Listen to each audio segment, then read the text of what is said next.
প্রিয় দর্শক আসসালামু আলাইকুম। মঙ্গল গ্রহ থেকে সংবাদ পাঠ করছি আমি মোহাম্মদ আব্দুল কুদ্দুস। বরিশাল জেলার মেহেন্দিগঞ্জ উপজেলায় শ্রীপুর ইউনিয়নে তেল বেচা কিনার ডিপুতে হামলা করছে সন্ত্রাসী বাহিনী। শোনা গেছে খবরে 4.5 লাখটা লুটপাট করে লয়ে গেছে।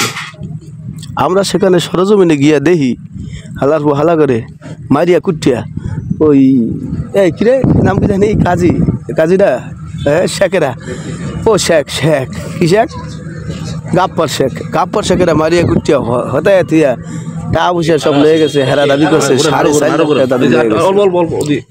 এই গাপ্পার শেখেরা এই সমস্ত ডাঙ্গা ফাঙ্গা মারামারি হুডাহুডি ফাটাফাটি করি বলে এই অঞ্চলে আমরা খোঁজ জানলাম ওই বেটারা কইল যে হেরা আগে বিএনপি করতো, এখন আপাতত আবার হেরা আওয়ামী লীগের একটা নতুন গ্রুপে মানে যোগদান করছে। এই বরিশাল ভাষা কি কথা হয় আমার?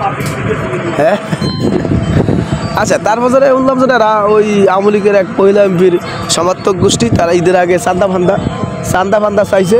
চান্দা চাওয়ার পরে চান্দা দেন হেরিকা আতর্কিত হামলা করে তাদেরকে রক্তাক্ত করছে এবং 4.5 লাখ টাকা তাদের কাছ থেকে নিয়ে গেছে।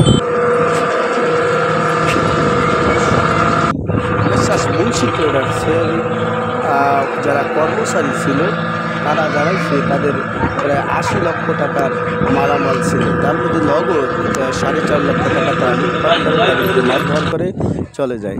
এই অঞ্চলে জাহাজে তারা তেল সরবরাহ করে থাকে।